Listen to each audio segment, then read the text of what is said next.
In Bahrain, even today, tens of thousands of burial mounds stretch all the way to the horizon. And this civilization may not have been built to live, but to die. In the dusty tablets of Mesopotamia, a name has echoed for thousands of years: Dilmun. For Sumerian scribes, this was not a geographic coordinate. It was a promise of existence, a place where death did not one day knock on the door, a pasture where the wolf did not tear the lamb apart, a sacred land where sickness and old age were kept far from humans. For thousands of years, historians misunderstood it. For a long time, Dilmun was believed to be a myth. Yet today, we know this was not a story, but a real place. And that place confronts us in Bahrain. But not as a city, as a colossal cemetery. History is usually the voice of the victors, or at least of those brave enough to speak. Dilmun, however, survives only through the whispers of others. These whispers echoed from the sky-piercing ziggurats of Sumer. They were spoken in the meticulously planned streets of the Indus Valley. Dilmun was the beating heart of the ancient world, a great hub through which silver, ivory, copper, and lapis lazuli flowed. Its trace was pressed into the seal clutched in a merchant's palm in Larsa. It wandered like a ghost through the narrow, shadowed streets of Ur. All right, we understand. It was on everyone's lips. But how does a civilization this central and wealthy never create its own language? How does it write no epic to tell of its fears, its loves, or its gods? Dilmun's silence is not forgetfulness, nor incompetence. It is a choice. Either its writings existed, but were inscribed on perishable materials and vanished, or the people of Dilmun consciously chose not to define their identity through writing. They deliberately buried their own voice deep into history. Picture this. You stand in the middle of an endless desert. The brightness of the sunlit sky merges with the glare of the sand and blinds you. The flat land beneath your feet becomes unbearable to behold, and across that plain, stretching to the horizon like a sea, tens of thousands of stone mounds. These are not ordinary hills. Each one is a carefully sealed monument to timelessness. In Dilmun, the land belonged more to the dead than to the living. Yes, you heard that correctly. In Dilmun, most of the land was claimed by the dead. Archaeological evidence whispers a paradox.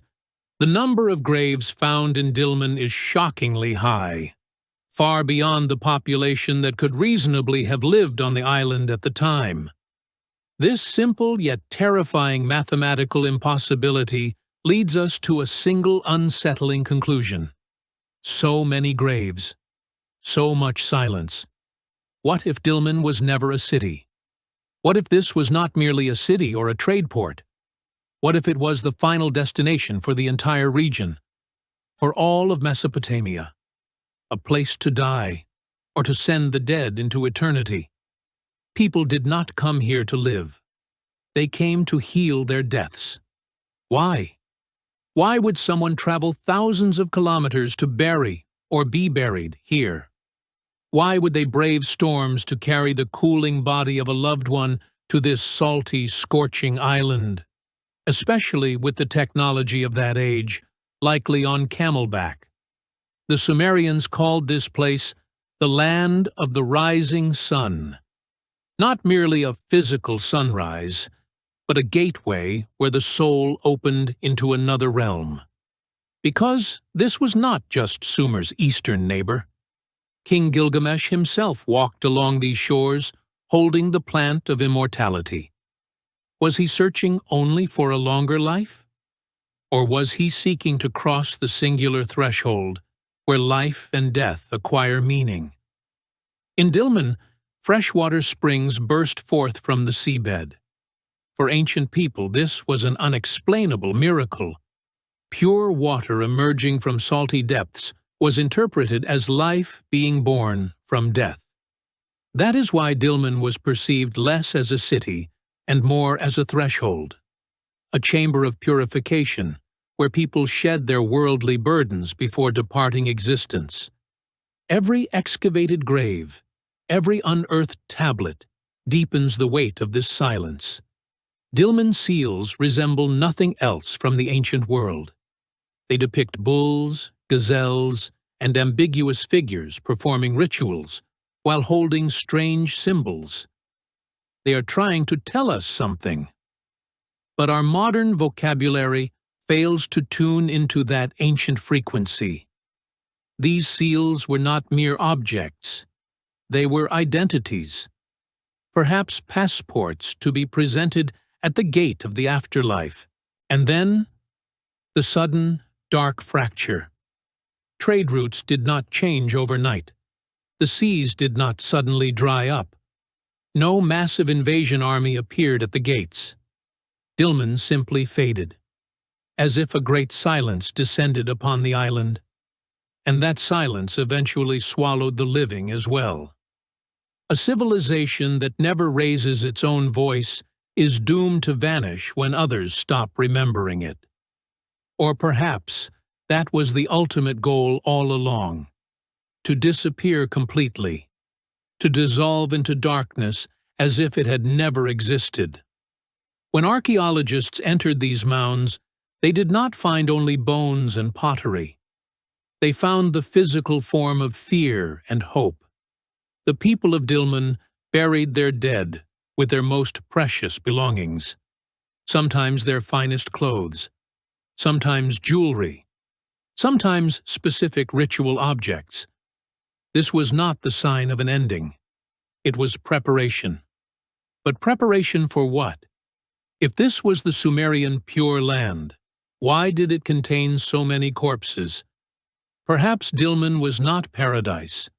Perhaps it was the antechamber, the place where the price was paid, the soul was weighed, and the path forward was decided. Over millennia, those massive burial mounds were eroded by desert winds. They changed shape and became part of the landscape itself. Later settlers forgot their history. They no longer cared who lay beneath them or with which prayers they were placed there. They assumed the mounds were natural formations. Homes were built atop them. Modern roads were laid across them. Yet every time a shovel struck the soil, a new discovery surfaced. Sometimes a stone chamber beneath asphalt, sometimes a skull. But the most striking finds were always those silent seals. Dilmun continues to seep to the surface like an unsettling memory that refuses to be forgotten. Yet it never fully tells us who it was or why it existed there. When you look at those desolate mounds today, what you feel is unlike other ancient ruins. You do not see grandeur. You do not see monumental proof. You feel a vast, deliberate abandonment. Dilmun was not the place where immortality was found. It was the place where the world was renounced. The pure, clean, and radiant land described in Sumerian tablets was never a fairy tale purity. In concrete terms, it was the most organized and expansive cemetery history has ever known. Perhaps that purity was like soap, a cleansing that stripped away all earthly residue. Dilmun reminds us of the silence lying beneath the streets we walk every day. What makes a place sacred is not the structures built upon it, but the voids left behind and the mysteries that fill them.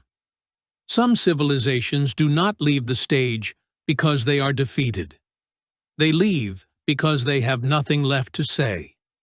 They did not want to leave behind heroic epics, only a trace, a mark, and thousands of silent witnesses. Some civilizations do not vanish.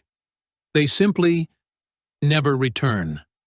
Was this silence a belief or a conscious self-erasure? Let's meet in the comments.